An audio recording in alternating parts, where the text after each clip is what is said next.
Telugu capital భక్తి టీవీకి స్వాగతం సుస్వాగతం. నేను శ్రీలక్ష్మి. ఈరోజు మనతో సంస్కృత పండితురాలు, జ్యోతిష నిపుణులు, ఆధ్యాత్మికవేత్త డాక్టర్ శ్రీ కుప్ప విజయశ్రీ గారు ఉన్నారు. విజయశ్రీ గారు నమస్కారం అండి. నమస్కారం శ్రీలక్ష్మి గారు. విజయశ్రీ గారు, మన ప్రేక్షకులు కామెంట్ రూపంలో ప్రశ్నలు అడిగారు. మొదటి ప్రశ్న, వెంకటేశ్వర స్వామి ఫోటో ఇంట్లో పెట్టుకోవచ్చా పెట్టుకోకూడదా?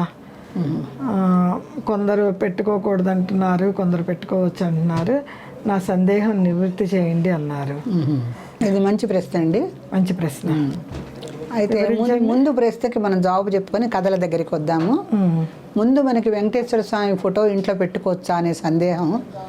పెట్టుకోవచ్చు అండి, నిస్సందేహంగా పెట్టుకోవచ్చు. ఎందుకంటే ఫోటోలలో మనము ఆలోచించవలసింది ఏముండదు. విగ్రహాలకైతే మనం ఆలోచించాలి, కానీ విగ్రహానికి అది లోహ పదార్థం గనక ఒక శక్తి ఉంటుంది. ఆ విగ్రహం కూడా బోలు విగ్రహం అయితే కొంతవరకు పర్వాలేదని చెప్తారు. వెనకాల పూర్తి భాగం విగ్రహానికి కప్పివేసినట్టయితే మనం చేసే మంత్ర జపతపాలకి కొంత ఆ విగ్రహంలో శక్తి నిక్షిప్తం అవుతుంది. ఆ విగ్రహానికి నిత్యంగా ధూపదీప నైవేద్యాలు పెట్టాలి తప్పనిసరిగా. లేకపోతే విగ్రహం అనేది మనకి మంచి చేయటానికి అవకాశం తక్కువ ఉంటుందని చెప్తారు. అది విగ్రహాలకి మాత్రమే. కానీ ఫోటోలకు ఎవరు కూడా పెద్దగా ఆలోచించక్కర్లేదండి. ఫోటోలు పెట్టుకోవచ్చు. ఇదే కనుక ఫోటోలు పెట్టుకోకూడదు అని చెప్పింది నిజమే అయ్యేటైతే, తిరుపతిలో మనం ఏ ఇంట్లో చూసినా వెంకటేశ్వర స్వామి ఫోటోలు ఉంటాయి. ఏ హోటల్కి వెళ్ళినా వెంకటేశ్వర స్వామి ఫోటోలు ఉంటాయి. ఏ చిన్న పాన్ షాపు, ఇడ్లీ అమ్మేవాడి దగ్గర కూడా వెంకటేశ్వర స్వామి ఫోటో ఉంటుంది. ఇంతమంది వెంకటేశ్వర స్వామి ఫోటోలు పెట్టుకొని ఆరాధిస్తున్నప్పుడు, అంటే ఎవరికి అది సరిగ్గా లేకపోయినా వాళ్ళు పెట్టుకోరు కదా. మరి ఇన్ని వేల లక్షల ఫోటోలు తిరుపతిలోనే పెట్టుకొని ప్రతి ఇంటా మనం చూస్తాం.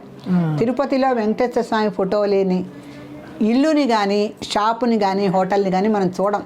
అంత ఎందుకంటే దేశాలలో భారతదేశంలో కలియుగ దేవుడు, ఆపద మొక్కులవాడు, ఆయన ఫోటో లేని ఇల్లంటూ ఉండదు. అందుకని నిస్సందేహంగా వెంకటేశ్వర స్వామి ఫోటో పెట్టుకోవచ్చండి.